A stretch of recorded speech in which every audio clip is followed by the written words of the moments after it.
Jen is the floor manager. She'll be keeping an eye on you all night.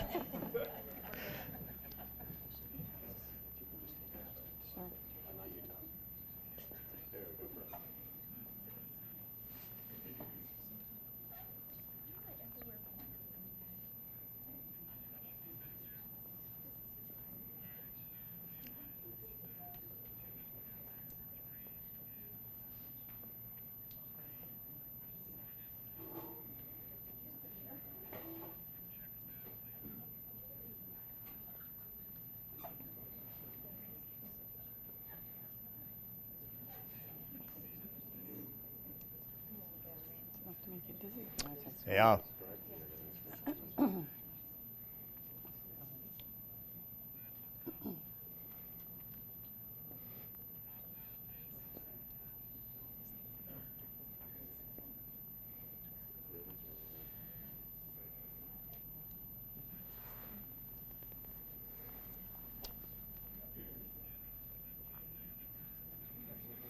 Okay.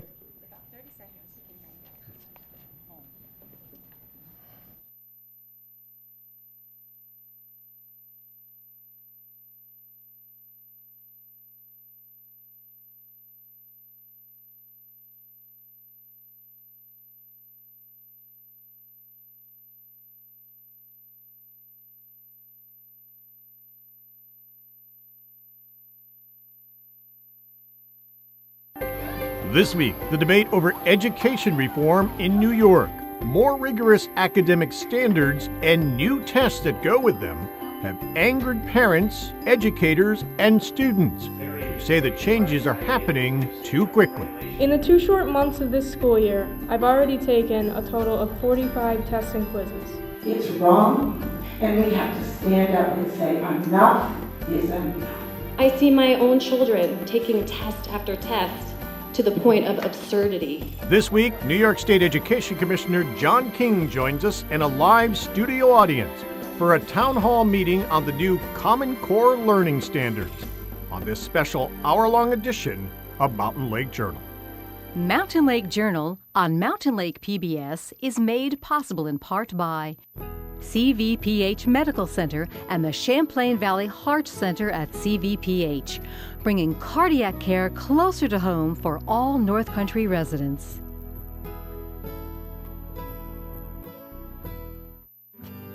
NBT Bank, offering personal banking, financial planning, commercial and business banking. nbtbank.com. Member FDIC.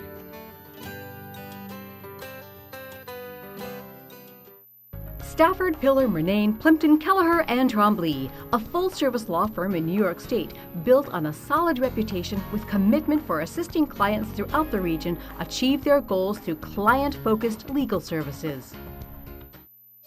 Northern Insuring, with offices in Plattsburgh, Whitehall, and Messina. The North Country's buttoned-up choice for insurance and employee benefits services.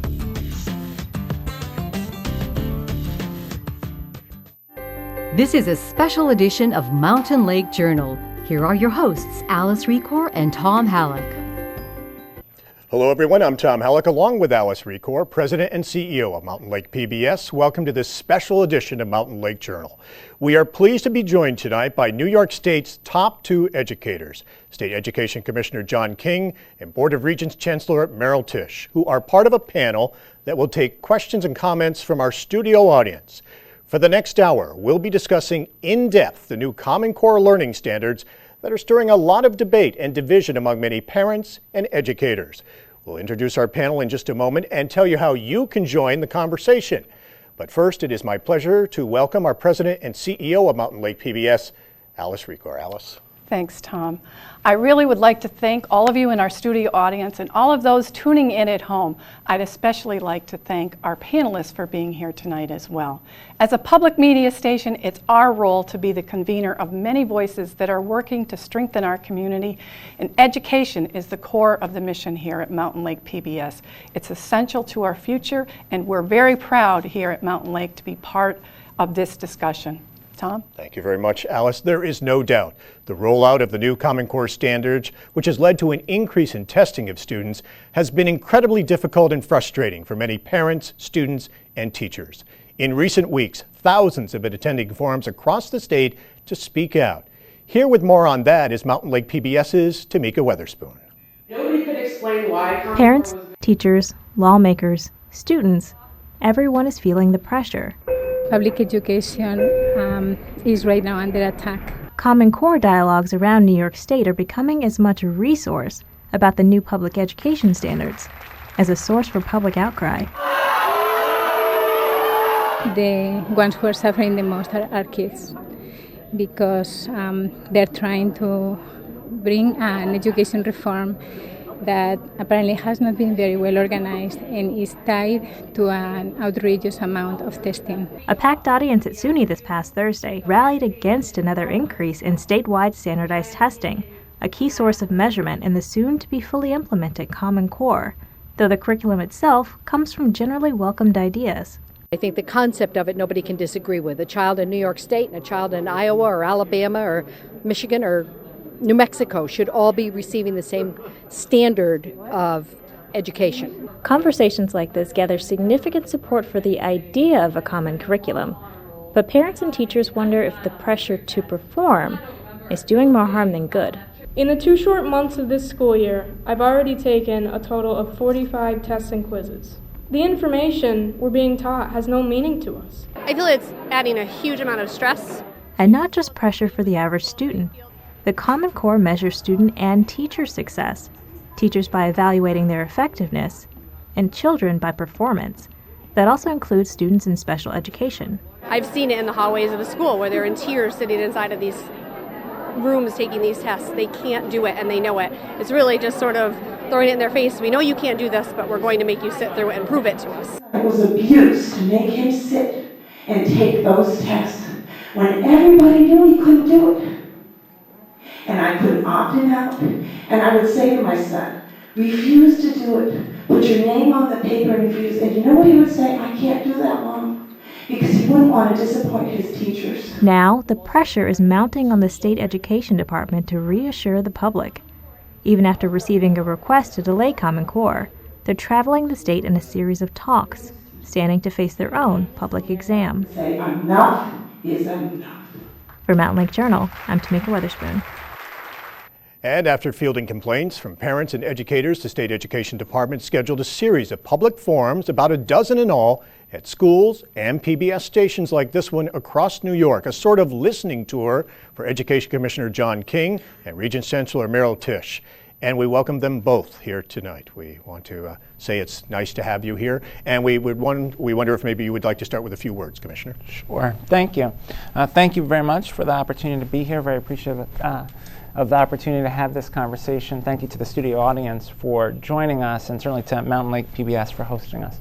I guess where I would start is to remind us of where the state began. The Board of Regents adopted the Common Core standards in 2010, joining with 44 other states, the District of Columbia, and the Department of Defense schools in adopting these standards because they're mapped back from college and career success. They were created by asking, what's the knowledge, what are the skills that students need to succeed in college and careers, and then what are the implications for what students need to know and be able to do at 10th grade, at 7th grade, all the way back to kindergarten. And so we are 3 years into what will be a 7-year phase-in of the Common Core as we move through the grades. And it's certainly challenging. Anytime you try to raise standards across the entire country, it's going to have challenges along the way. That said, I'm actually quite optimistic about what I see in classrooms around the state. I've been in 40 or more schools since the start of the school year, and what I see in classrooms around the state are teachers and students working hard to raise expectations.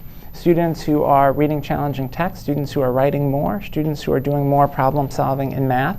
Certainly challenges, but lots of opportunity. We have many excellent schools and districts in New York State, and this is an opportunity for all of us to continue to raise our expectations so that all students are prepared for college and career success. So I look forward to tonight's conversation. Certainly as we do these forums, we're gathering feedback and input. We certainly want to make adjustments along the way to ensure the success of the standards. So thank you again for the opportunity. Commissioner, thank you very much. We would like to introduce our panelists now who have joined us here tonight for the forum. Stephen Broadwell is the superintendent of Willsboro Central School. Amy Campbell is the middle school principal at Beekmantown Central School. Catherine Brown is an English teacher at Shazy Central Rural School. And Michelle Dory is a parent of 2 children who are in elementary school. She is with us tonight as well. And we appreciate you all joining us here on the panel to take questions and also give your thoughts on the rollout of the Common Core. Stephen, that might be the best place to start. How has the rollout and the implementation gone for you at Willsboro Central School?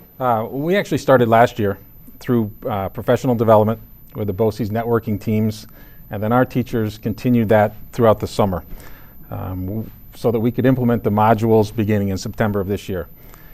And originally we had some skepticism, mostly because we didn't have all the documentation. We didn't have all the modules, we didn't have all that information, and as teachers and educators, we like to have that manual and that book in our hand. But as they were rolling out, our teachers were looking for it, and it was almost like Christmas presents coming when they arrived on Engage New York. So that was beneficial. Overall, for the last 2.5 months, we've had great success. We're asking our students to do things that we haven't done before or as much, and that's think. We always used to ask them for the answers, but we never really asked them to analyze, to evaluate, and just look at things in an analytical way. And that's currently happening. And our teachers are working hard. Our students are working hard. I believe year 2 is going to be much better than year 1 as it continues to progress. And I've sort of developed a new motto, work hard and get smart. Because you can never go wrong if you're working hard, and we continue to get smart as we're rolling things out, as we're learning. And that's where we're at Willsboro. So we have been pleased with the last 2.5 months, and we continue to look forward to this continually rolling out and getting more information. All right, thank you very much, Stephen. Amy, from the principal's perspective, you're probably a sounding board for both teachers and parents, and what have you been hearing? Yes, when I was preparing to come here this evening, I was saying to some people, I guess these are just the conversations I have every day, is talking to people about the Common Core, because every day there's someone in my office and we're having conversations. But speaking to what we're doing at Beekmantown Middle School, our teachers actually started a summer ago, before we had modules and things, and really delved into MET on their own time over the summer and started to put together units and things that map the Common Core standards. And then this year, as they've implemented the modules, they've started to use the modules. And that's been a little bit of a trying time for them, because they worked really hard to map the standards and to make some curriculum and unit changes the previous year. And so their struggle is with, so all this work we did a year ago that we think really worked and we really saw some success with our students, we have to throw that away now. So we're trying to find the balance between what we were already doing that was really good and aligned to the Common Core and the new modules. And the conversations change daily from math teachers in our level 6, 7, and 8 who are struggling because students don't have the background concepts mastered yet to be able to move into and delve into the units in the modules for math. So they've worked really hard to create some work, so that means they're a little bit behind in the modules. So we're adjusting for that, and we call this our learning year, and they're working really hard, and I just keep repeating that because they're about mid-career, and I think whether you're in education or anything, by mid-career you're thinking, okay, this is where you start to hit your stride. You start to feel like I know what I'm doing and I know where to go from here. And the hardest part, I feel like a new teacher. Amy, I feel like a new teacher. I thought I would be past this by now. So it's bringing them closer together. I'll say that. In our school, we're seeing a lot of collaboration, a lot of working together. What can we do? I'm loving my grade level conversations. My science, my social studies, what can we do to help? What can we do? Vocabulary, where can we go across the curriculum with this? So it's a challenge and it's a roller coaster. I've heard great things from teachers where some of our students who struggle a little bit academically have enjoyed the fact that some of the ELA is saying ask questions. Questions are the best thing. You learn from questions. And they're saying, so students who before were really quiet in class and didn't say too much and maybe didn't want to share are now like, oh, I get to ask questions. Questions are encouraged. Then it's okay to not know these things. I want to ask those questions. But then, a couple weeks later, same teacher, we've been doing the same novel and they're really getting frustrated and they can't seem to quite get it. So we're running the whole gamut of emotions on that from our teacher perspective. My parents that are contacting me with concerns, and I host monthly meetings for my parents to attend, some of their concerns are, the children are coming home and they're stressed. And what can we do to help? Where can we find resources? And so we've encouraged them with Engage New York. But one of the things we're also working on is how do we help our parents? Because if we've always said, well, it's not the same as when you went to school, that's probably no more true than it is right now. It is not the same as when I was in school or my parents. So where do you go to start helping your child to do this? So those are the conversations, and that's where we're at. All right, thank you very much. Catherine, from a teacher's perspective, is this better for students? Well, Henry David Thoreau said the question is not what you look at, but what you see. And I see a disconnect by what we're being told is needed for college and career readiness and what we truly want for our children. So the dictionary defines ready as willing, duly equipped, completed, adjusted, or arranged for an occasion or purpose.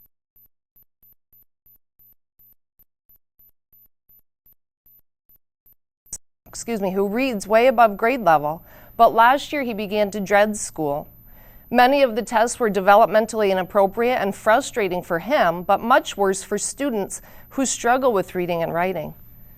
My children will not take a state exam until testing is administered fairly. In other words, when tests are used to assess what has been taught and gauge what has been learned. There's something fundamentally wrong when the teacher, student, and parent have no prior knowledge of what will be on an assessment and never see that exam after it is administered and scored. I'm discouraged that the Common Core encourages students to regurgitate information instead of thinking outside the box with a voice in their writing. The writing focus of the Common Core is data-based and stifles creativity instead of inspiring innovative writing that empowers children to love school. I know this because my son has basically written only text-based answers for the last 2 years in school. The core curriculum modules scare me. I'm disturbed that my children's teachers are being pulled out of their classrooms during valuable teaching time over and over again to learn how and what to teach when they are already competent, ambitious, intelligent, dedicated educators. My son's teacher has been in the classroom for 30 years. He spends on average 12 hours per day at school, and he knows more than anyone what his fourth graders need. He does not need a module to tell him what to teach for 10 minutes, what to move on to for 15 minutes, and what to come back to for another 10 minutes. His students tell him that. I believe modules, if used the way they seem to be intended, take the heart out of teaching and learning, a theme all too common with many of the new reforms. The Common Core as it is currently being implemented has degraded teachers, parents, and our most precious resource, our children, while companies such as Pearson and Inbloom pad their pockets and sell us out. As a taxpayer, and more importantly as a mom, I'm frustrated with where public education is headed. There's always room for improvement, but I believe Common Core is standardizing our country, while more than ever countries such as China look to become less standardized and more innovative like Americans. I'm here because I want my children and all public school children to get a fair, well-rounded education so that they can be what they want to be and go where they want to go with confidence, knowledge, and the power to do so. Thank you. Michelle, thank you. Our thanks to our panel. We are now going to take questions and comments from our audience. And you at home watching live online, here's how you can join the conversation. You can go to our webpage at mountainlake.org, our Facebook page, or through Twitter. You can use the hashtag MLJ Common Core. We'll be reading your comments throughout the evening. If you're watching this on air on Mountain Lake PBS, this has been pre-taped, but we do encourage you to join in the conversation on our Facebook page. We are going to be drawing the names of audience members at random to determine the order of speaking tonight. So we're going to begin with the first few names that we have drawn, who are going to come up to the microphone and have questions and comments for the Commissioner, the Chancellor, and for the panel. Our first speaker is Adam Schrader.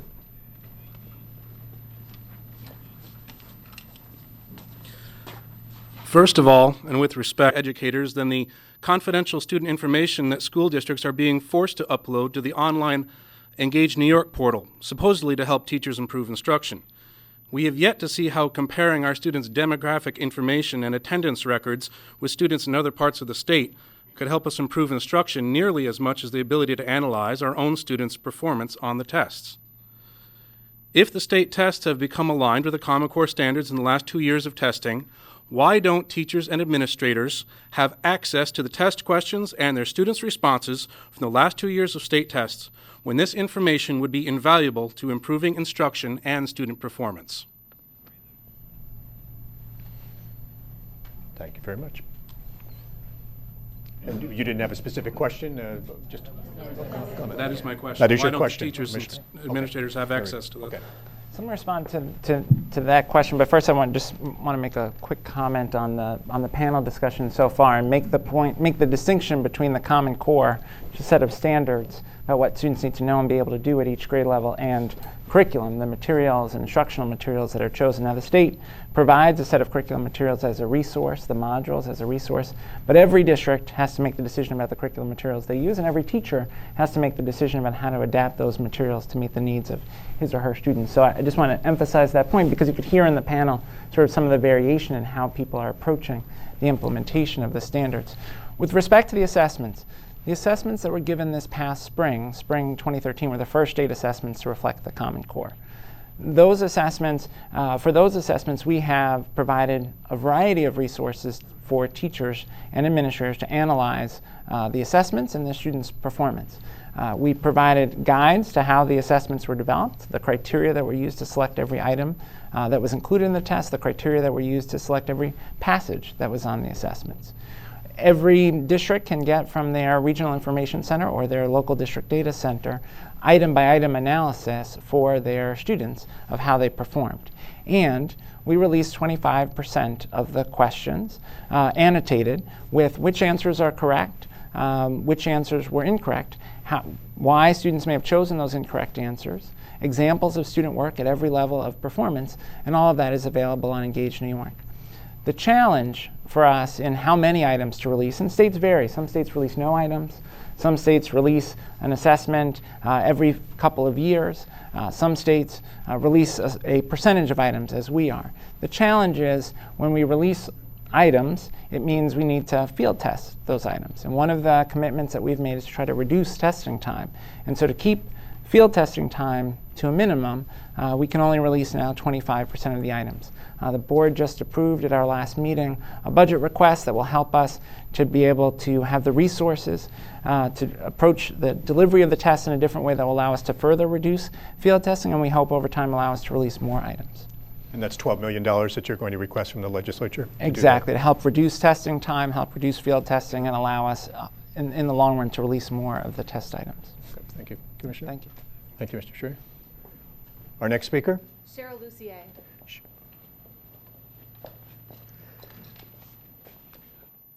Welcome. Cheryl, if you wouldn't mind stating your name, where you're from, and then if your question and comment, we'll get the mic adjusted for you.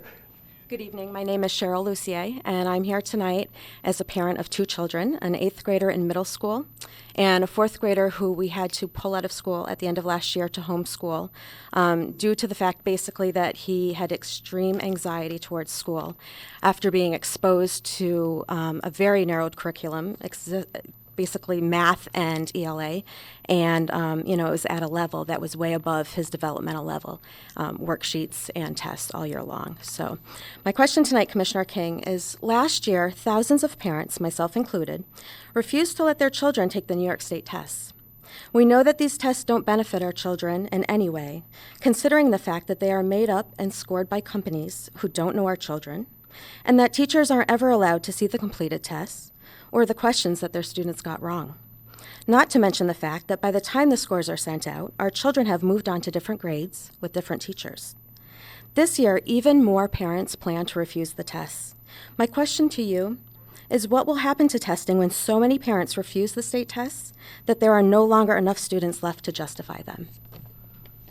So I appreciate the question, and look, no one would want students to feel unnecessary anxiety. At the same time, it's important for students to have the opportunity to do challenging work and to have the experience of persistence through challenging work, and that's the balance that educators are always trying to strike. On the issue of the assessments, teachers do get item analysis for their students based on the standards and how they did on each of the standards. That is available to teachers. As I described, 25% of the items annotated with information about the questions is provided to teachers. We look forward to being able to release more of the items. The tests are scored by teachers who look at the students' work and score the students' work. So there is value from the state assessments, but we can't ever allow the state assessments to become the curriculum.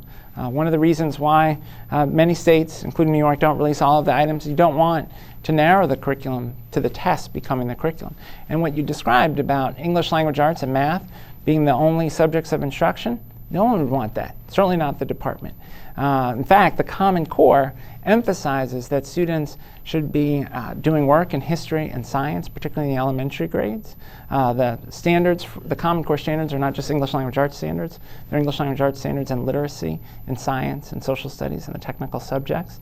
One of the areas of emphasis in the Common Core is the idea that students need to build background knowledge in science, in social studies, in art, in music, so that students have a broad sense of the world that they can bring to bear on all of their academic studies and ultimately as citizens. So again, we heard on the panel great variety in how districts are approaching implementation.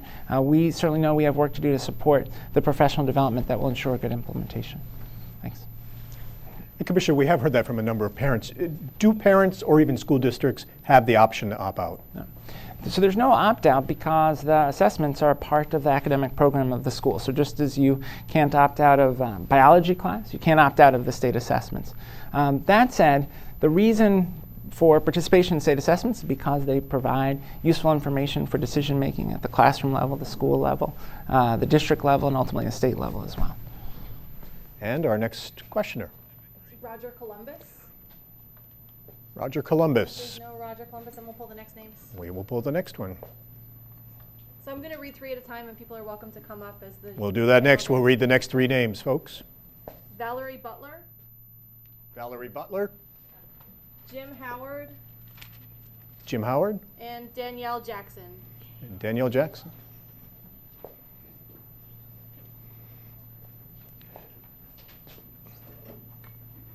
This is like The Price is Right, trying to get you down here to the microphone.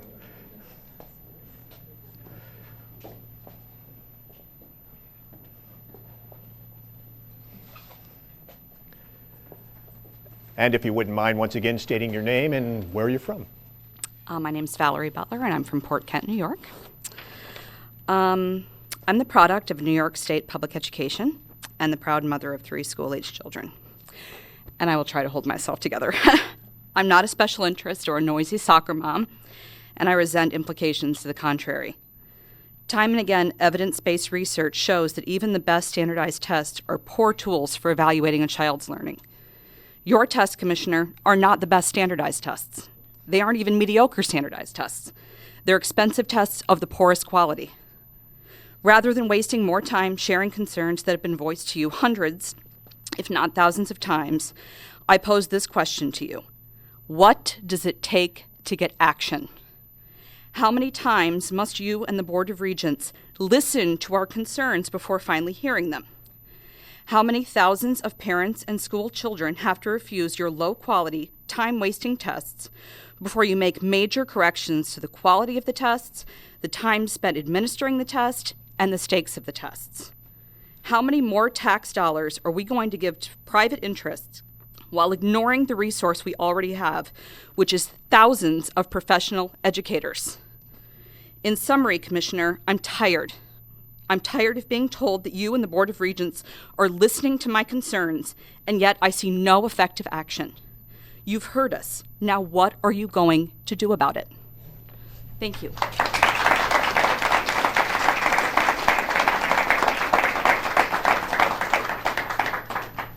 So I would say first, listening and agreeing aren't the same thing.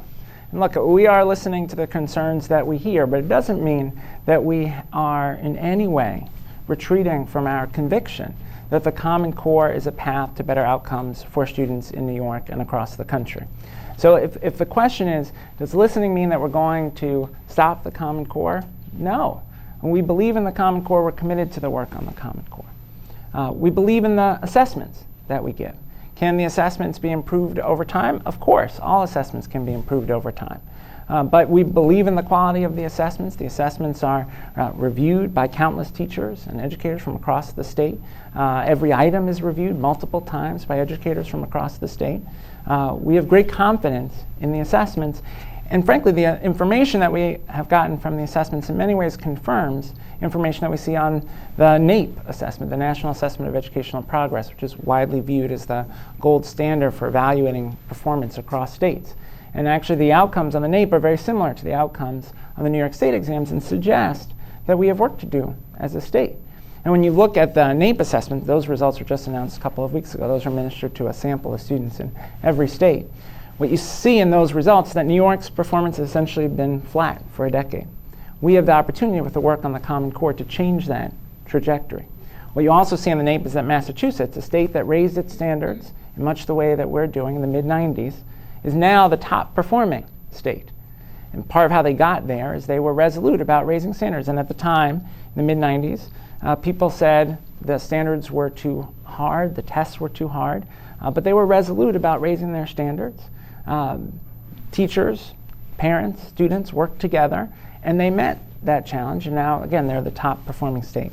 The other thing that the NAEP results showed is that the two places that made the largest gains over the last 2 years were Tennessee and the District of Columbia. Two places that are engaged in very similar work to the work that we are now undertaking in New York. They're actually ahead of us in the work on teacher and principal evaluation, and similarly working to implement the Common Core, DC having changed their assessments to reflect the Common Core this past year. So we're very confident in the direction. That said, we are prepared to make adjustments along the way and have already begun to do that. One of the things the board did in the last 2 meetings, or some of the things the board's done in the last 2 meetings, is to try to identify places where we might eliminate unnecessary assessment. Now, the assessments we give in New York State are the ones that are federally required, but in the case of 8th grade math, the federal government has required us to give both an 8th grade math test and the algebra exam to students who are in accelerated math. We've asked the federal government to waive that.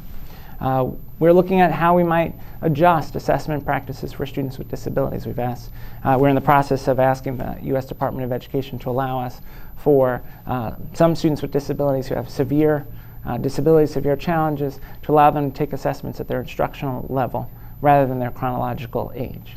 But we'll need the U.S. Department of Education to allow that. We are talking with the U.S. Department of Education about the possibility for English language learners who are recent arrivals to the United States to be able to take native language arts assessments to gauge their literacy in their native language before they transition to English. And we also are launching a grant initiative to help districts evaluate their local assessment decisions. Because as I said, the state tests that we give have essentially been the same for 10 years, the same number of assessments. 3rd through 8th grade English language arts and math, the 5 required Regents exams. Except for the 2 history Regents exams, all of those are required by federal law. But we agree that there has been in places, not every district, an increase in testing beyond what is needed, and we want to work with districts to review their local assessment decisions and evaluate where we might reduce assessment to the minimum necessary to inform good decision making. Commissioner, thank you. We are going to hold if we can. We need to take that 30-minute break if we can, so I'm going to toss to the break and we're going to take, what's that? 30 seconds. 30-second break. What did I say, 30 minutes? Yeah. So if you don't mind, and in fact, we're going to take this 5-minute break, so everyone hold on for 1 second while I get to that, and then we'll be ready to go. Commissioner, thank you. We are going to take a quick break. We will be back with more of our Education Forum right after this. Let me do that one more time. 5, 4, 3. Stay with us.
And welcome back, everyone. We're going to continue with our conversation now. We are ready for our next question.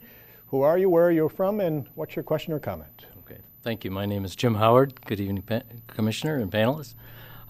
Historically, I was a fifth grade teacher. At one time, I also served as a building principal, and I currently teach at SUNY Plattsburgh as an adjunct. My question is in reference to my current position as an adjunct instructor. I teach a pre-service program for teachers. These are people who are working hard to become teachers.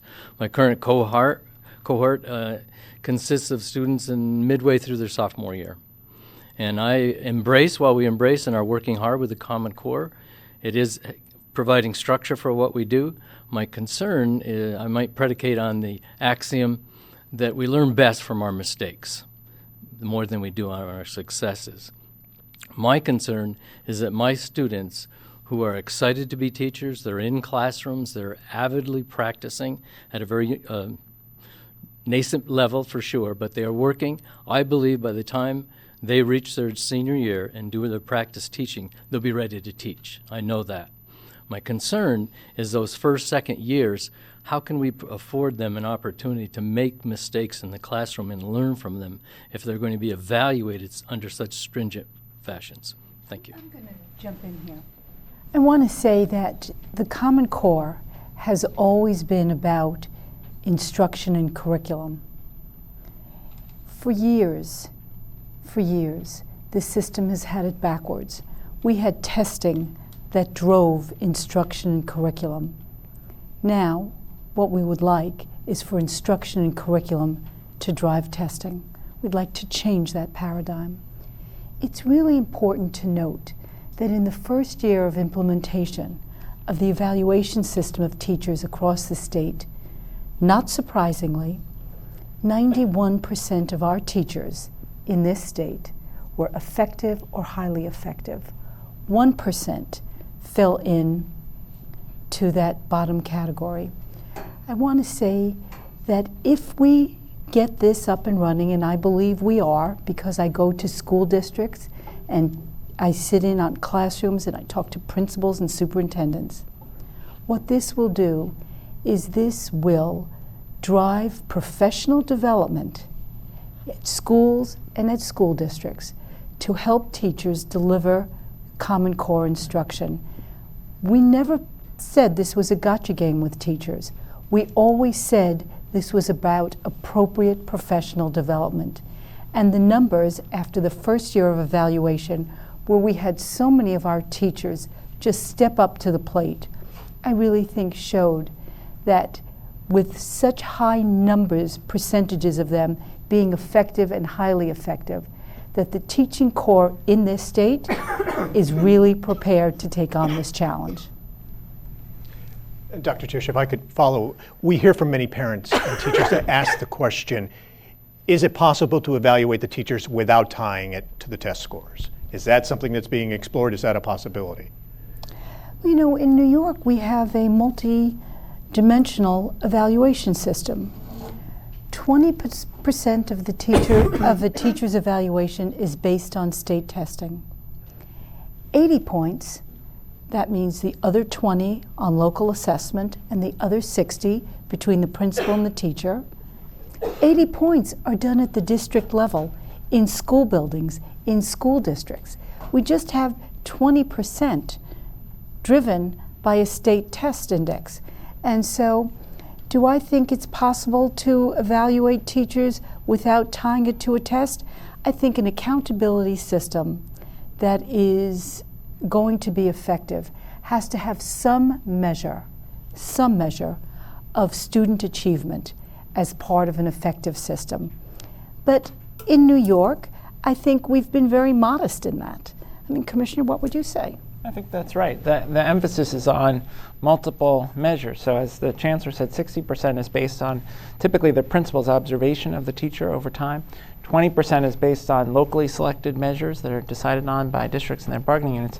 And just 20% is based on state tests. And it's important to say that state test portion is based on growth on state tests? How did students do compared to similar students over time? What progress did they make over time? It's not based on absolute performance.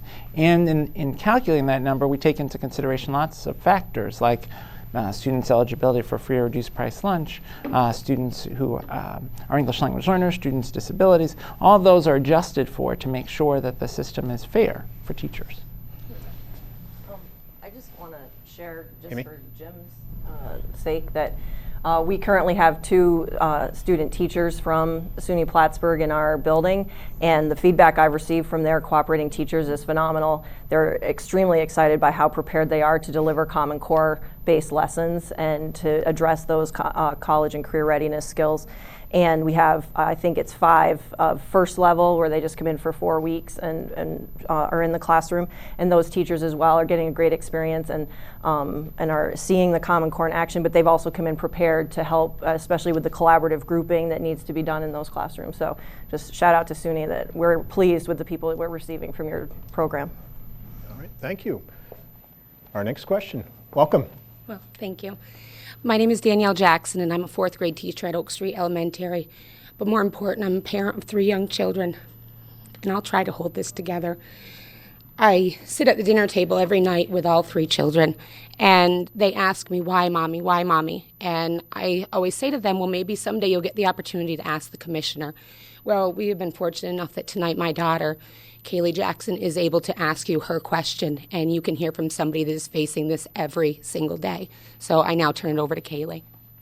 Just give me 1 sec, okay? Just talk right into that, okay? Good evening, Commissioner King. I would like to let you know a bit about me before I begin. I am a 5th grader at Peru Elementary School. I love dogs and dream of becoming a veterinarian.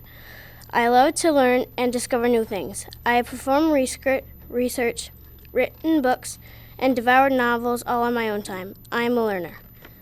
So, I would like to begin by telling you that I beat your tests. But other kids and some of my friends weren't so lucky. Those kids now feel like they are not as smart as they are supposed to be according to you. Now let me describe my morning in 5th grade. First, we have ELA, and we read many articles and stories about things that I would never choose to read on my own, and I have no interest in. Then we answer questions about them. I have no idea what they are asking me. After that, I go into math, and the problems are so long and complicated that I have no desire to solve them the way we are being asked to, because my way works. I have a very hardworking teacher, Miss LaFountain. I am not blaming any of this on her. I watch my mom, who teaches 4th grade, and know how hard teachers work into the night and on vacations. She is just following your laws. All the teachers try their best to teach their students and help them to learn. My brother is in 1st grade, and he does great while school is in session, but when he gets home, he unravels because of the long and boring school day that forces a 6-year-old boy to work on subjects and no time left to learn how to play. My other brother, who is in kindergarten, talks at our dinner table about how many tests he takes. It is pretty bad when he takes more pen and paper tests than he can even pronounce. We spend a lot of time learning how to take tests, practicing tests, and you are leaving us no time to have fun and enjoy being a child in school. I have the rest of my life to work this hard all day long. Maybe this is why people in our world are becoming more violent at a young age. They aren't allowed to be kids. I can't imagine how the kids feel that aren't as lucky as I am. I mean the kids that don't have parents that feed them properly, never mind have the time to do homework with them. I must mention my mom is a teacher, and she has to do research sometimes to help me with my homework. As a leader of our education system, I think you do want a happy and successful group of New Yorkers. But please do what you ask teachers to do. Change what you are doing if it is not working. I am telling you this is not working. Stop testing, stop judging teachers on how the kids do on tests, and stop this cruelty. Please give the children of New York the same opportunity you give your own children, to be what they want to be and enjoy their days in school. Now for my question. Do you get the gist of my speech, and do you have the zest to admit a mistake and change what needs to be changed? I am your data.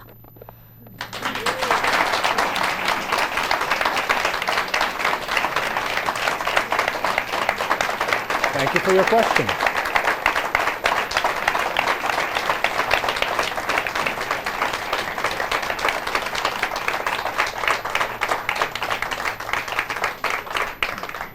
Commissioner.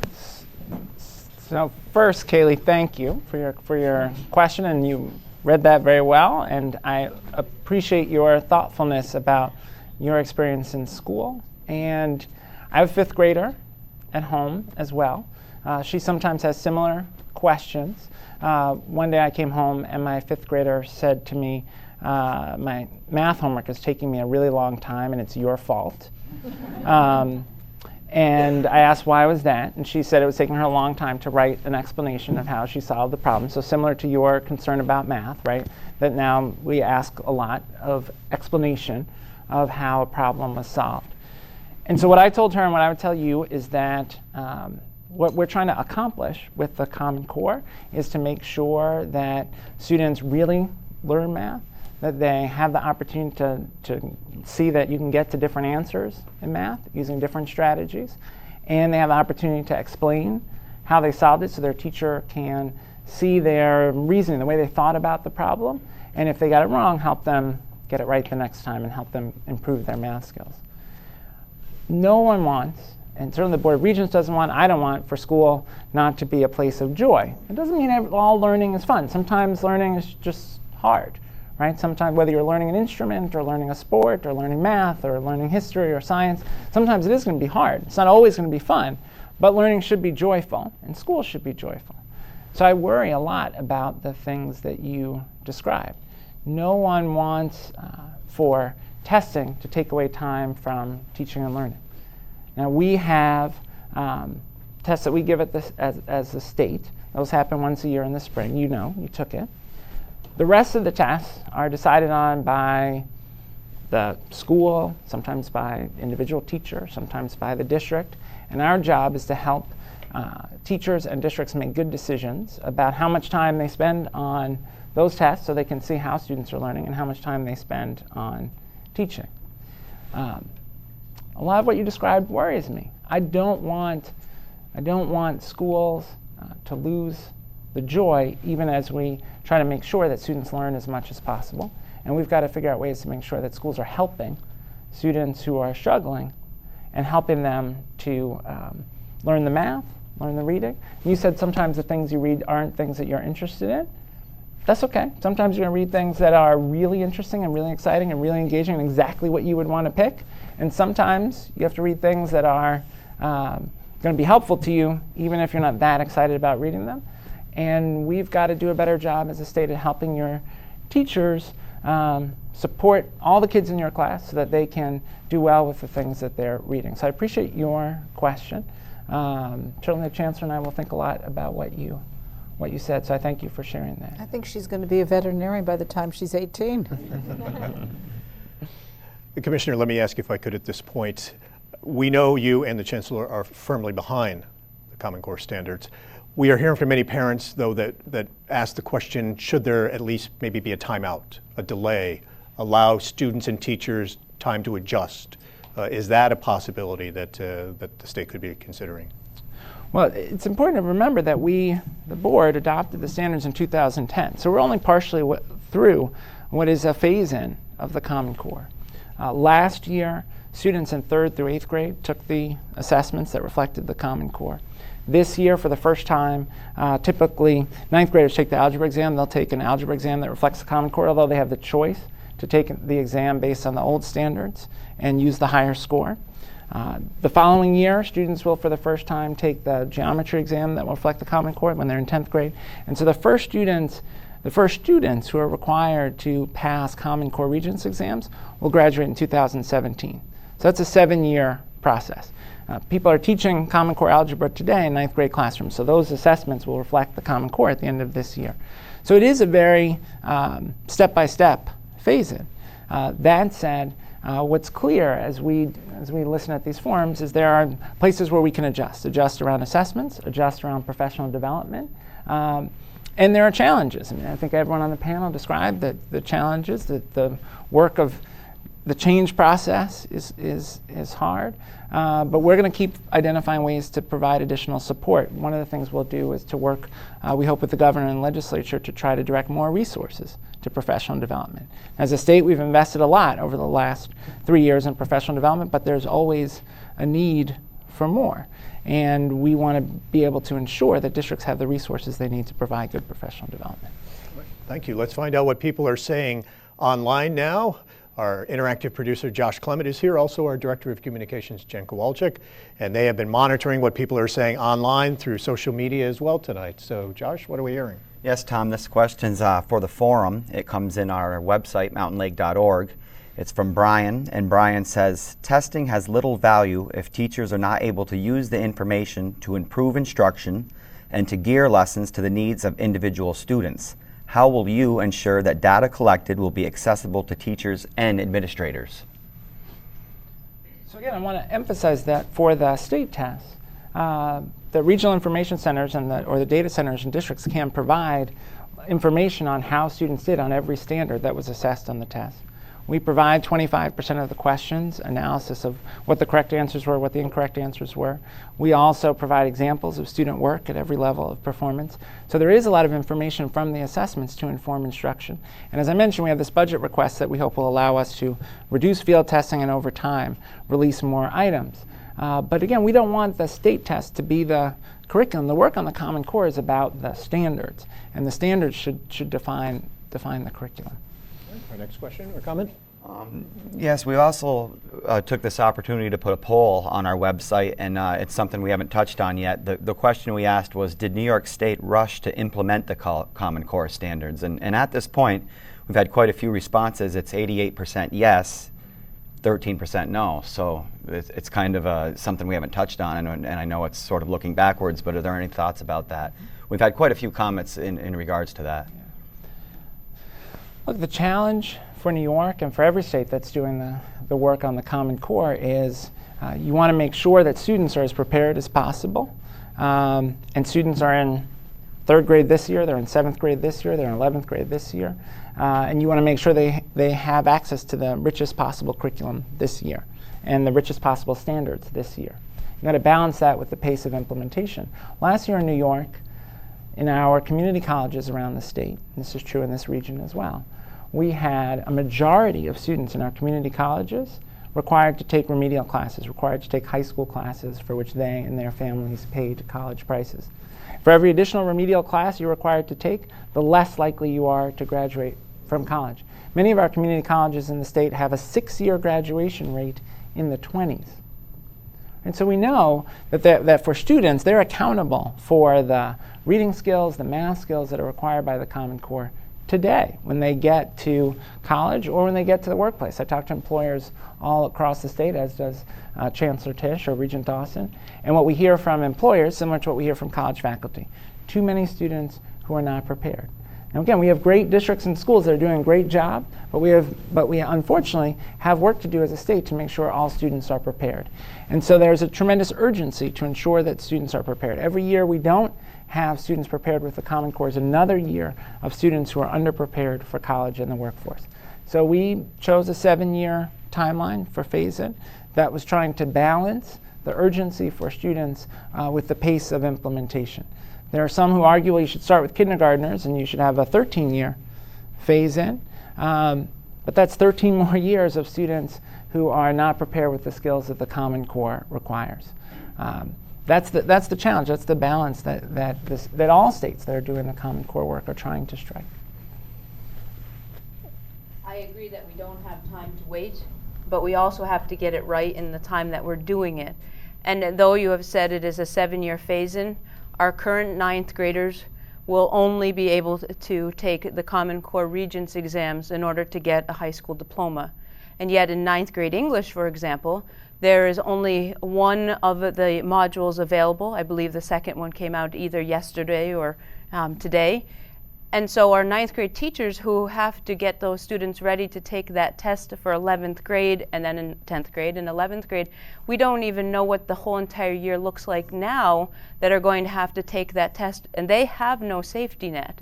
And so part of the concern of teachers is we don't have all of the information in terms of we have the standards, but we don't yet have a scope and sequence, so to speak, to use old educational terms, of what does that mean.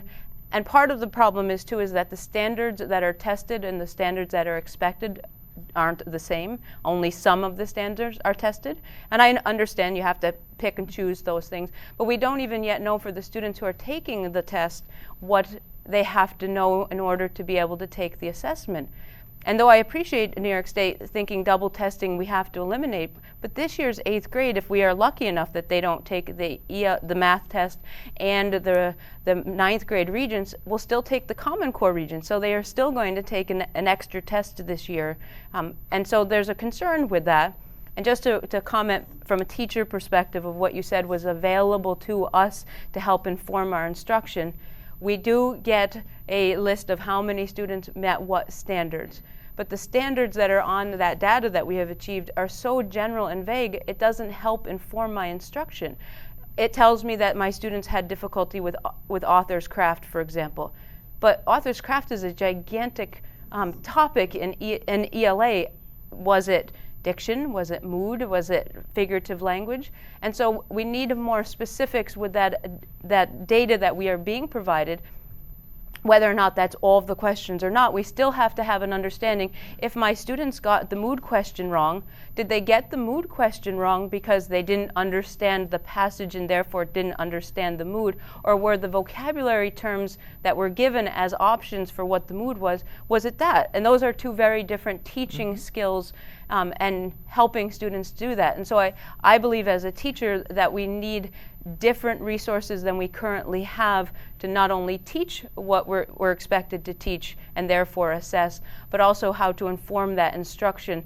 And I do believe that stopping may not be the best choice, but I do think pausing and fixing it to get it right, as Kaylee said, is a better option for us. That doesn't mean just completely stop and do nothing, but I do believe that we need to do the time frame a little bit different. Thank you. Jen, are you going to draw 3 more names for us to get our next speakers up, if you could?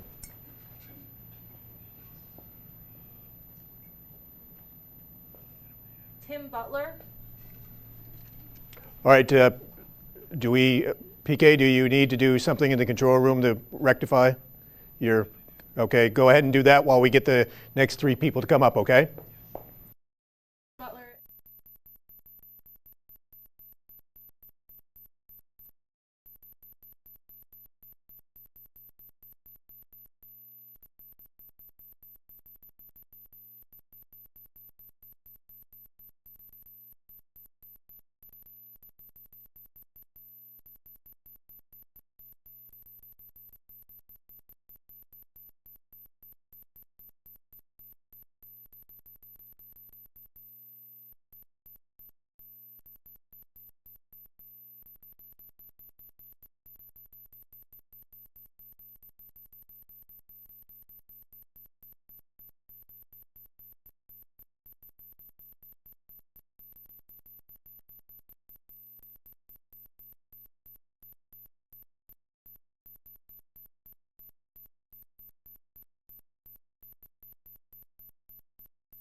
Okay, stand by.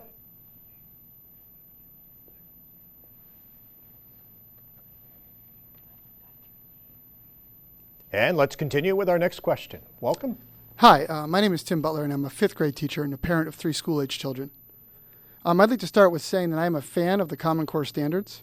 The children in my classroom this year are doing amazing things, and I'm so proud of the progress that they've made. My problem isn't with the Common Core standards. My problem is with the test. I'd like to make a couple points about the test. First, we need to get rid of field test questions. Not a few, they all need to go. Some of you may not know what field test questions are and who benefits from them. There are passages and questions on the test that do not count for or against our kids.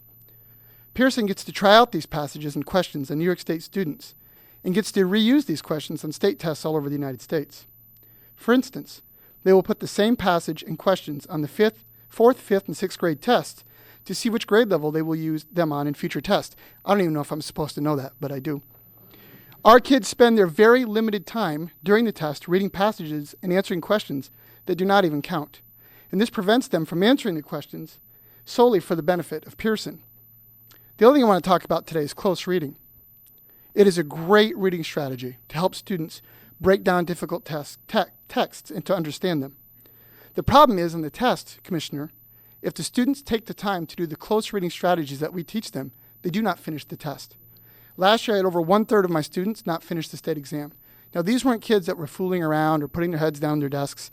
They were taking copious notes, and they just didn't have time to finish. I don't see how that is a fair judge of what they know and what they do not know. In closing, I guess I'd like to say, between the extra questions that benefit only Pearson, and with too many passages and questions already on the test, coupled with the fact that children do not have the time to use wonderful strategies such as close reading, it seems as if you do not want children to be successful. If you did, you would eliminate field test questions completely, and you would cut the number of passages on the test in half. Thank you.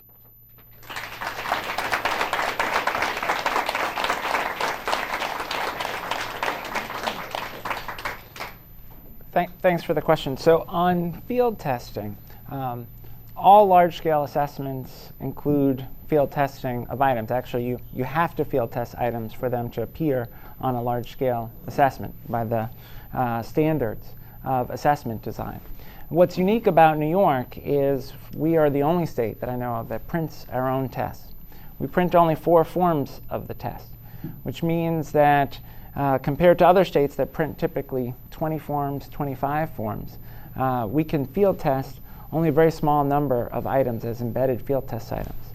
The other items have to be field tested separately in what we call standalone field tests that students take just for the purpose of field testing. The benefit isn't to Pearson. To be clear, the items belong to the state of New York, and field testing of New York State items, again, is a required part of test development. Now, the Board of Regents just put forward a budget request that will allow us to, instead of printing just 4 forms, to be able to print more like 20 or 25 forms like other states, which will allow us to field test a much smaller number of questions on each of those forms and allow us to get rid of the standalone field testing. So we take seriously the concern you've raised, but I do want to be clear, field testing is a standard part of the development of all large-scale assessments, SATs, APs. You have to field test the items, you have to try them out with students. And you want to have as few field test items as you can, and we're trying to do that with this budget request that we've made. Could you also address the length of the test? Because that is a very significant piece. The one thing we don't want is for students not to complete. We want them to show this. We're not playing gotcha with kids. We're not playing gotcha with teachers. So the length of the test, John. There's a couple things you're trying to balance with the length of the test. In New York, we have an estimated time that it will take students, and then we allow up to an additional portion of work time in case students need more time. We made that change 2 years ago based on feedback from the field of wanting to make sure that students had time to finish. There are some states that do untimed tests. Massachusetts, for example, they have no time limit on their tests. But there's a trade-off because we all know kids, we've all worked with kids who, if there was no time limit, would work all day, right? So there's a trade-off. We decided to set an estimated time and an additional period of 20 minutes, 30 minutes in case students needed more time to work. This year, we've tried to reduce the number of items. As we move towards the spring 2014 test, the math test will actually be 20 minutes shorter. We are reducing the number of items on the math test to achieve that. And then on the English test, we actually are making the estimated time on the test shorter. That is reducing the number of items, but keeping the same length of time so that students have more time to finish. Now, we did an analysis of last year's test, and it was not an unusual number of students who struggled to finish, but nonetheless, anecdotally, we heard this concern about wanting to make sure that students had time to do close reading, time to thoughtfully review their writing, and so we are making that adjustment. And every year with the assessments, we try to look back, learn from what we heard from the field on the assessments, what we see in the student performance, and try to make adjustments. And so those are adjustments that we're making for the 2014 assessments. I just wanted to share a frustration I have with field testing, and it's just because it's recent, just to throw it out there. And I don't know that there is another option, but the field testing, we received an invitation to participate in park field testing, and it's 2 weeks prior to our state testing. I'm asking no because I said to myself, I want my students to do the best that they can on the state test, and 3 sessions, 4 sessions just prior to that, it's just, they're middle school students. And if they weren't in close proximity, would you have wanted to be a district? Absolutely. In fact, because that was the struggle, is like, do I want to see what the park is going to, do I want to see how that's going to work in our building with all, number of students trying to test on computers? I would have wanted to participate in that, but it's just, I would prefer to have it this time of year rather than that, because I can see the value in that. I mean, I wouldn't want to do it every year, but to be a field testing school once in a cycle would be appreciated, but we definitely can't do it that close to the test. And back to the length of the test, what would you say to parents who heard that news this week and immediately were concerned about that could stress their students out even more, that they're now going to have less time to take at least a few of those tests? Well, again, we reduce the number of items, so there are fewer tasks for them to do. It's a shorter test, and that's why we're also reducing the amount of time, but there'll still be a cushion, a period of time beyond what the estimated time is for students to be able to finish their work. Just quickly on PARC, and not everyone may know this, is a consortium of states that are working together to build a Common Core assessment that will be delivered online. We'll be field testing this year. We'll also be field testing next year. On a voluntary basis. On a voluntary basis. Districts will get to choose to participate. One of the challenges when you've got 15, 20 states working together is that everybody has different calendars. And so the field test window was set by the states collaboratively. It's not ideal for New York, that's for sure. That may change next year. We hope that it will, because we'd like districts to be able, if they want, to field test, to try out delivering the online assessment. And our next question. Welcome. Thank you. I'm Jamie Hall. I am a 5th grade teacher in the Beekmantown Central School District. Yeah, that must be the crux of the problem. I work in the Cumberland Head building, and I'm also a parent of 2 children, one now in college and the other finishing high school. I agree with Tim Butler. I'm not dissatisfied with the Common Core, although I do think some of the requirements of the Common Core really are not developmentally appropriate. But my question is about some of the modules linked to Common Core. Our district had to develop a LAP, and we are now being told that we have only 2 choices to guide our curriculum. So I'd like to know the reasoning behind the use of core texts in a given grade level that are above that grade level. For example, in 5th grade, the first reading module, which we would start in September, uses the core text of Esperanza Rising, and this book has a level and an alphabetical scale, a level V on the Fontes and Pinnell leveling system. But students entering 5th grade are only expected to be coming in on grade level at a level S. So what's the reasoning for giving to the entire class a level 4 alphabetical letters above grade level?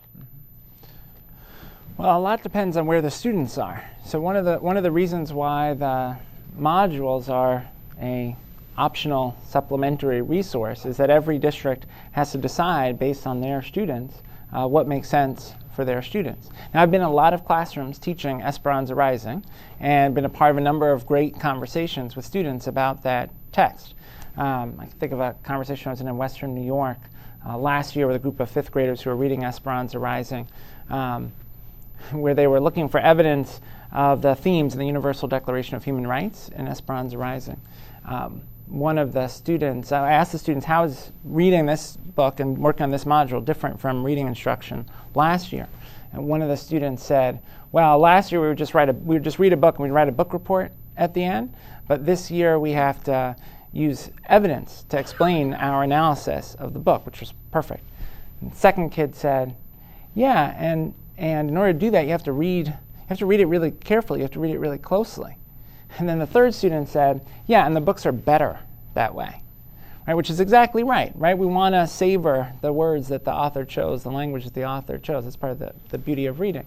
The challenge is, at the state level, we don't know what level the students are at that are coming into your classroom, right? And so you've got to make a decision as a teacher. Do you need bridge materials? Do you start with the first module, the first week, or do you need other materials before you start that? We're starting to build scaffolding materials to support the modules for students who may be below grade level or behind, or students who are advanced. The other thing I would say about text complexity and text challenge is that it is valuable for students to engage with texts that are above their reading level, right? You need a mix. You want to make sure that they're reading texts that are right in that zone of proximal development, right? That are going to challenge them a little bit, but you also want them to read texts that are, in a sense, aspirational. For me, in my elementary school experience, doing Shakespeare in elementary school was an incredibly powerful and important learning experience, right? Engaging with really challenging texts, but in a way where we learned the vocabulary and we performed it and we had an opportunity to delve really deeply into it.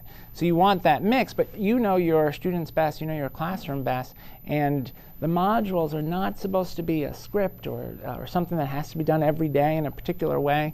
They're a resource for teachers to adapt. I would also like to remind everyone that when the 45 states adopted Common Core, one state, understanding that there was going to be a huge need for curricular materials, went out to produce these modules, and that's New York State.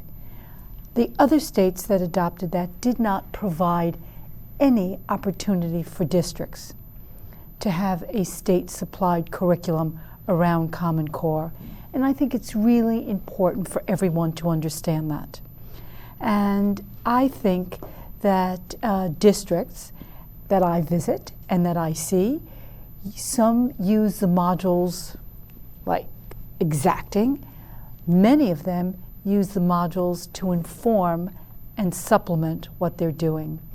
And I would just urge everyone to remember that the modules are there to enhance instruction, not to dictate instruction. Thank you for your question. Our next speaker.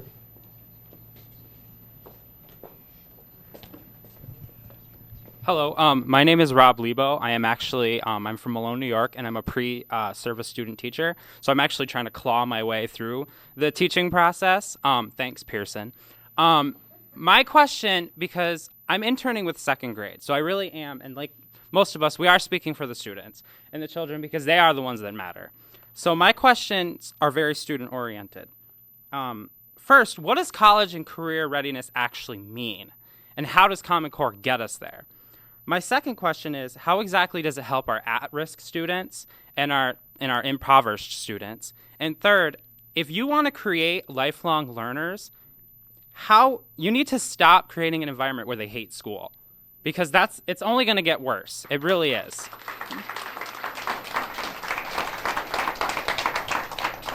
Actually, why don't you stay right there in case we need any of the questions repeated? So, thank you, Commissioner.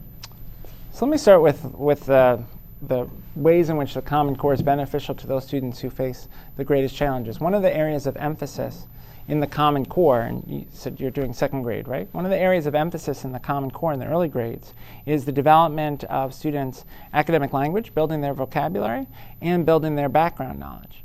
And that's based on decades of research about the gaps that our most at-risk students face. There's a famous study, the Hart and Risley study, of word knowledge. And what that study showed is that more affluent students were arriving at school having heard 30 million more words than their less affluent peers. And so there's this huge language gap. So one of the things that's emphasized in the core knowledge materials, the materials that we've adopted for K through 2, because it reflects the Common Core, is this idea of building students' academic language, their bank of vocabulary words. Another area of focus in the Common Core is that history and science and building background knowledge in a range of areas is critical to students' long-term success as readers. Right? You need to not just be able to decode the words, but you need to be able to know what the author's talking about, and the more exposure you have to background knowledge, the more likely you will be to be able to access the text. And so the core knowledge materials that we chose for K through 2 or P through 2 emphasize building background knowledge, as you've probably seen, through read-alouds and through other opportunities to build background knowledge. Now, core knowledge has decades of research behind it, including very extensive field tests that they did of many of the materials that are part of the core knowledge curriculum. But core knowledge curriculum isn't required, and people could make other choices, but the standards emphasize that building of background knowledge and the building of academic language, both of which are critical, particularly for our most at-risk students.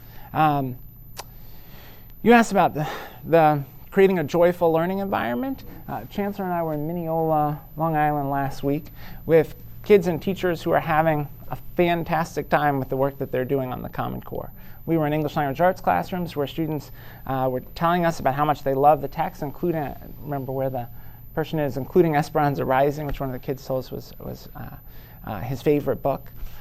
We were in a math class where kids were loving the problem solving in the math curriculum. Their teacher had actually set up this thing where she would send home the homework, where she would also do a little video clip where she would explain the first math problem in the homework to help students access the homework and their parents. And they were sending that home. Parents loved it. Kids loved it because they could hear the teacher's explanation of the first problem before they tackled the homework. And kids liked it so much that they started wanting to turn in their own math homework that way. So they were doing little videos of them explaining how they solved their math problems, and some of the kids showed us that. So I don't think joyful learning and higher standards are in tension. They can go together and support each other. And there was a third part of your question. My third question was about college and career readiness. What does that actually mean, and how is the Common Core getting our students there? Yeah. Well, so, and we talked about this on the panel as well. College and career readiness isn't just academic skills. We think about college and career readiness having multiple domains. One domain is definitely academic knowledge. If you don't have the reading skills, writing skills, math skills to be able to take credit-bearing college coursework, or to do the kinds of reading that would be required in an entry-level career that would pay a good job, you're in trouble. So clearly academic knowledge, not just in ELA and math, but in science, social studies, is a critical part of college and career readiness. But we mustn't define college and career readiness just by those things. Right? It's important to know if the student has that academic knowledge. But we also have to think about college and career readiness in terms of the behaviors and what sometimes people refer to as non-cognitive skills, but things like perseverance and grit and the ability to problem solve, the ability to work effectively in teams, a variety of skills that go to students' readiness for higher education and the world of work. And then I would argue there's a third domain which all students need, because all students will have careers, whether they go directly to that career or get a 2-year degree or a 4-year degree, of career knowledge and awareness and skills. Now, you might build that in a career and tech ed program at a high school or at a community college level, but knowledge of careers is more than that. You know, particularly when you think about high needs students, they may not know the breadth of careers that are available. You know, if you ask students who haven't been exposed, let's say, to healthcare, you say, well, who works in a hospital? Kids will tell you doctors and nurses. But actually, there are a lot more jobs than that in a hospital, right? There are pharmacists, there are x-ray technicians. There are lots of interesting things you can do in a hospital. And so part of what we have to do through our technology course at the middle school level, through the opportunity students get in high school, is expose them to that range of what's possible for them beyond high school, that career awareness. And all of that is still only a part of what we want for students. We also want them to learn an appreciation of art and music. We want them to be prepared to be good citizens.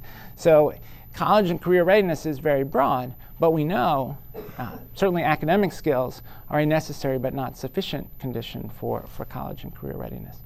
Thanks. Thank you for your questions. Can I just add two? Sure. For second graders, I had an opportunity to go in and listen to our second graders, and they just finished the Fables and Folktale unit, and they had a luncheon that particular day, and the kids were dressed up, and when I went in, they were able to tell me and explain the differences and the stories they had read and the characters that were in part of the unit, and it was phenomenal.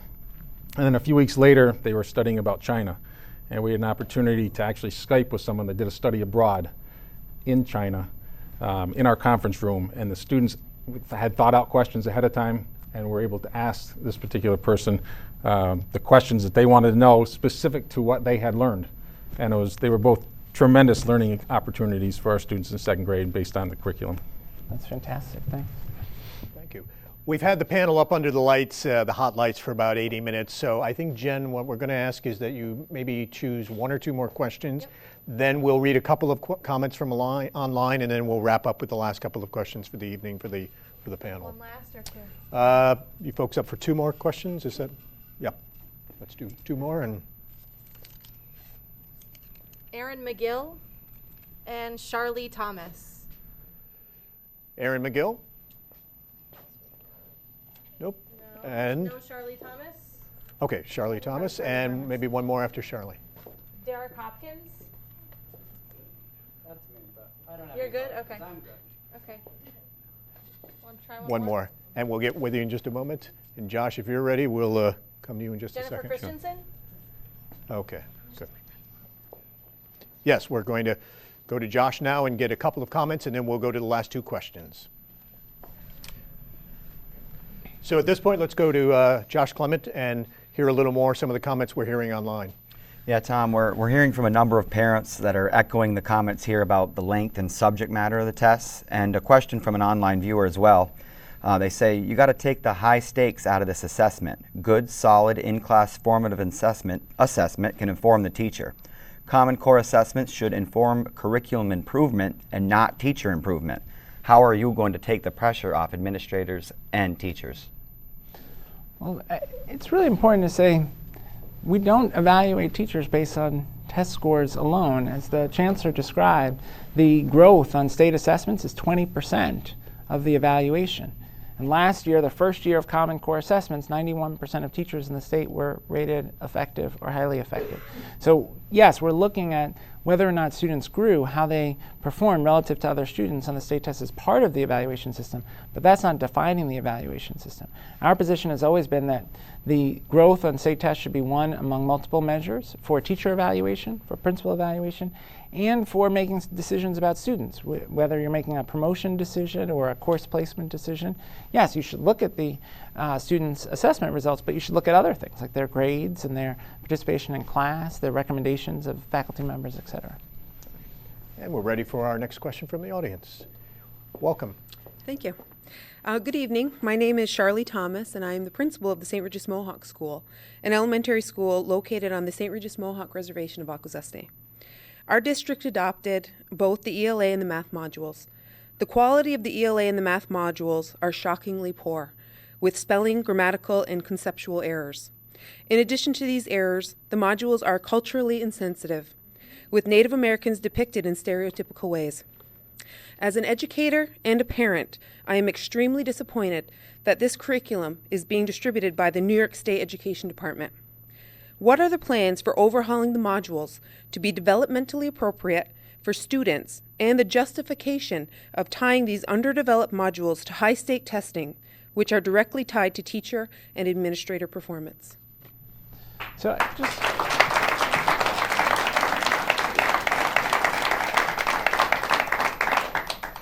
I have to say on the modules, we consistently get very positive feedback about the modules, even some of the comments described tonight. And when I visit schools and see the modules in action, I'm consistently impressed by the work that students are doing. That said, we've always said that we will continue to refine the materials. Have there been typos? Sure. And when people email us about those typos, we correct them. One of the benefits of having all of the materials posted online is that we can make very quick corrections.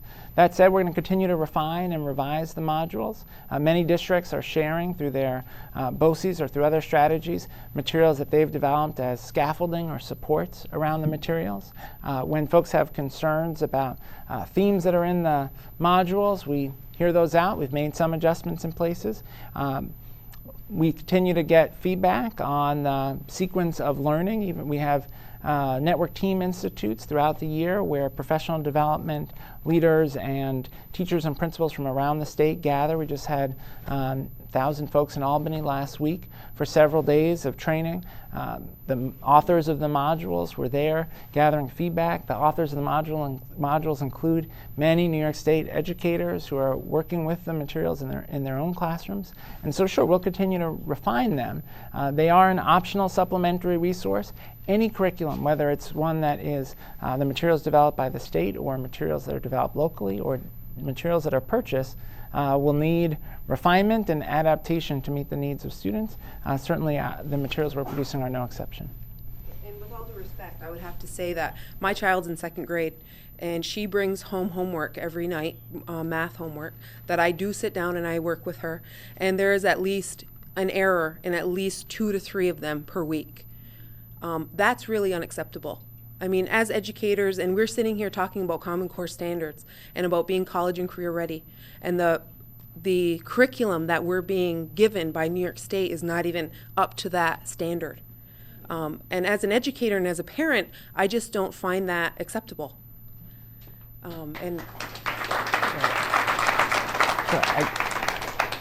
I disagree with your characterization, but I am certainly happy to follow up and see what you would identify as things that you would change about the modules. Again, we get very consistent positive feedback on the modules. I've seen them in classrooms in use myself and seen the learning gains that students are making. But if there are specific issues that you've seen that you would like us to address, I'm happy to have you send those to us and we will review them. My second question was about the standardized testing. With these modules underdeveloped, they're still directly linked to teacher and administrator evaluation. Although it is multiple measures, 40% of it is from an assessment, 20% from the state or an SLO, and 20% from a local, which is an assessment. So we are being evaluated 40%, 40 points on assessments.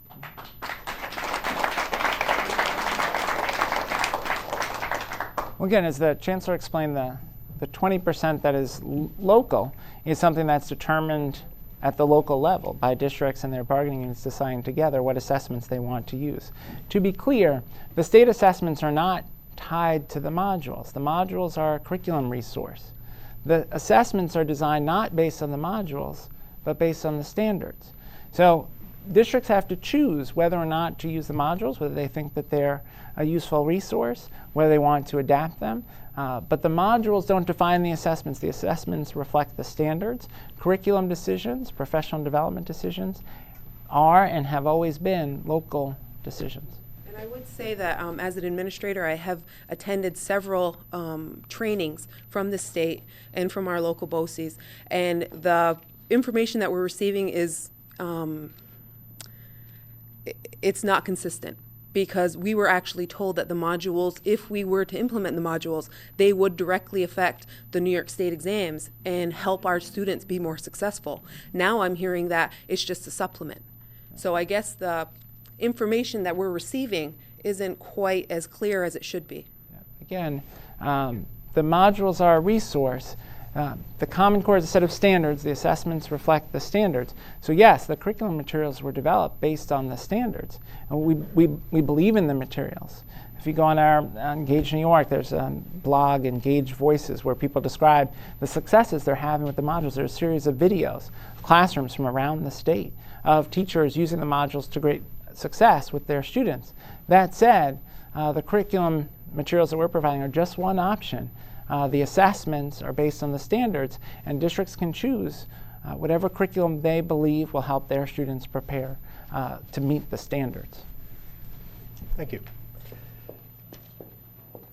And our next questioner. Welcome. Hi, I'm here to ask the Commissioner and the Chancellor about poverty.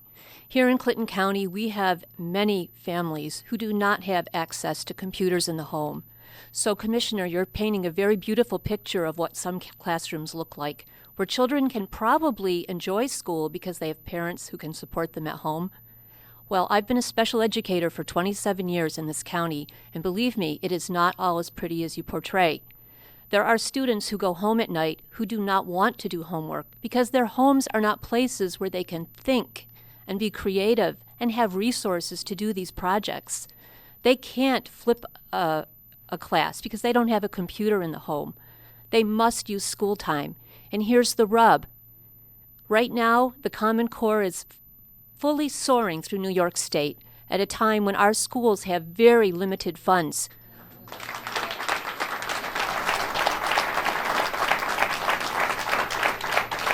We have 32 students in integrated classes with multiple students with disabilities and reading problems. We have elementary classes that are very, very diverse. And we don't have the resources to meet these standards. And I also want to reiterate, with the 20% being standardized testing and our APPR scores, SLOs do count for 20%. And for people who are not aware of this, SLOs are testing that are given interim-wise throughout the year, adding to the students' testing load. And these are taken very seriously and take up a lot of teacher and student time. So I would really like to say, how does the Common Core, in your estimation, close the equity gap in rural places like Clinton and Essex County?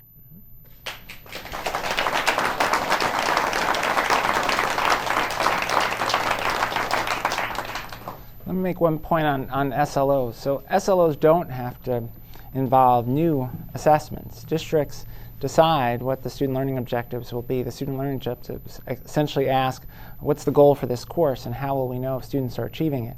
In many courses, there were existing assessments that were used to determine student grades historically, and so a school district could use existing assessments for the student learning objectives. It's not required that any new tests be administered in order to develop student learning objectives, just to be clear. Some districts chose not to do SLOs. They did. John, why don't you explain that? But it's really an important piece. If you go to districts across this state, there are districts who did not do SLOs. Through collective bargaining, they chose a different path. And in those districts, there are far less testing. But you know, we've spoken about testing, but I think it's really important to engage in the issue of poverty. The idea behind Common Core and the idea behind standards is to create the opportunity for opportunity. It is to create the opportunity for choice at the end of high school. Are you prepared, and do you want to go on to college, or do you want to have a career? Right now, in highly challenged school districts across this state, children, young adults, do not have a choice because the standards that they are being exposed to simply do not prepare them for that choice. By addressing the issue of a standard and by calling the question, what we are trying to do is enable every school district to make sure that every youngster in every classroom in this state has a choice. Commissioner? And let me just say, I don't believe you have to choose whether to tackle issues of poverty or tackle issues of instruction. We've got to do both as a state and as a country. The regions have a long history of advocating for greater equity in school finance. Region Dawson in particular has a long history of advocating for equity in school finance, particularly to address issues of rural poverty. We'll continue to advocate for that with the governor and the legislature. We want the right resources in schools. We also need to do more than just address schools when we're trying to tackle poverty. We're going to argue for a greater investment in early childhood education, which we think can make a huge difference for our highest need students. We also are working on a community schools initiative that will support wraparound services for students. Early childhood. Access to early childhood, pre-K, is an essential element to assuring opportunity.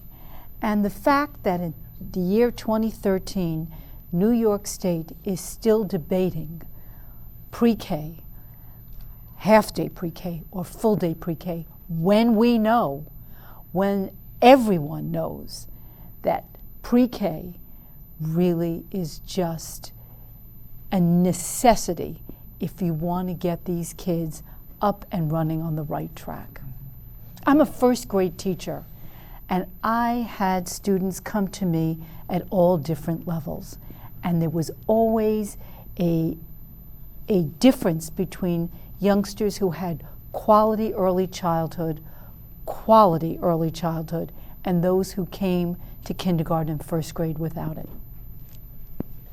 Thank you. When we talk about resources, will you approach the governor and the legislature to look for additional resources to help implement the Common Core, whether it's teacher development, whether it's assessment tests, the cost, the huge cost for the school districts? Will you approach both the governor and the legislature to look for additional resources? Absolutely. One of our commitments is to try to ensure that we have the right level of resources, particularly that we direct those resources to the highest needs communities, whether those are districts serving students in poverty in rural areas or our urban areas or small cities. So we're going to advocate for more resources for education generally and for more resources particularly focused on professional development around the Common Core, early childhood education, the things that we believe will be critical to students meeting our college and career ready aspirations. Might you consider allocating that $12 million that you mentioned earlier for data warehousing, maybe taking a little bit of that and putting it on the front lines? That illustrates the challenge, right? So we debated, right, whether or not reducing field testing was the best use of $12 million. But we've heard very consistently the desire to see us eliminate standalone field testing. And so that is an investment that we think is worth making. Last year, the governor and legislature put in roughly $1 billion in additional funding to education. And we are going to go into this year's budget process with that kind of investment in mind. Thank you. Commissioner, thank you. Folks, we're going to wrap it up now. Our thanks to our audience, to our panel, and to the Plattsburgh chapter of the League of Women Voters who have helped us with the timing here tonight, and to both the Commissioner and the Chancellor. Thank you for both appearing here with us tonight. Also, our thanks to you for watching. For Alice Recor and all of us here at Mountain Lake PBS, I'm Thom Hallock. Thank you and good night.